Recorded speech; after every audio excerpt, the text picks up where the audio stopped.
For centuries, we believed we knew the story of our beginnings, that our ancestors emerged from Africa, crossed continents, and slowly shaped the modern world.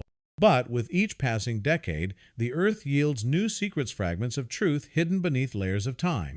And recently, in the lush valleys of the Philippines, a discovery has quietly rewritten a chapter of human history. Long before Homo sapiens, long before the Neanderthals there, were others. At least 17 other species of humans are known to have walked this earth. Some left bones, others only whispers in stone and soil. The earliest among them, Tugenensis, lived nearly 6 million years ago in East Africa. It is there that the great journey began. By 1.5 million years ago, Homo erectus, the first human species to hunt, gather, and migrate, ventured beyond the African cradle. They reached the Middle East, Central Asia, and eventually the islands of Southeast Asia. It would be another million years before our own kind, Homo sapiens, appeared and began to spread. Yet, for decades, it was believed that Homo sapiens were the first humans to set foot in the Philippines, around 100,000 years ago. But in 2018, a quiet dig in the Kalinga region of northern Luzon uncovered something extraordinary: a shattered rhinoceros skeleton, its bones marked with the unmistakable scars of butchery.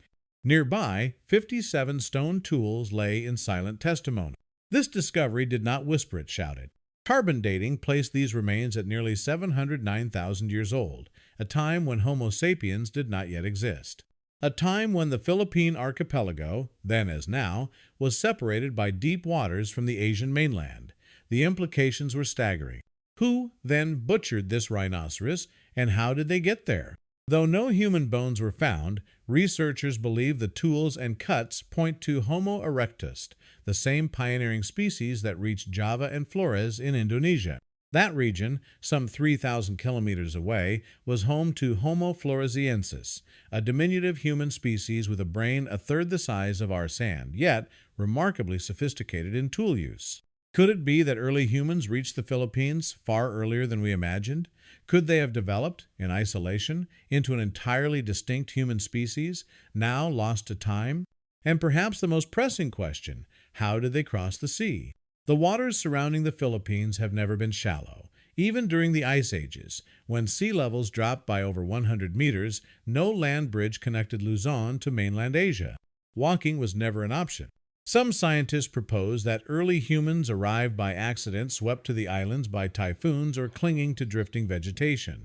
But another possibility, far more profound, has emerged: rudimentary seafaring. Recent archaeological evidence from the Mediterranean suggests that humans were using boats as far back as 13,000 years ago, perhaps earlier. If Homo erectus crossed these treacherous waters by design, it would mean they were far more advanced, far more human than we've given them credit for. For the mature mind, this discovery invites a deeper reflection. It's not just about migration or dates, it's about identity. Who were these forgotten people? What stories did they tell? What fears did they know? What songs did they sing as they watched unfamiliar stars from strange shores? We, Homo sapiens, are the sole survivors of a vast and ancient family. But we are not the first.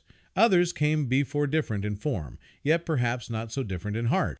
The tools they left behind, the bones they broke, the journeys they dared to make all, speak to a shared legacy of exploration, adaptation, and resilience.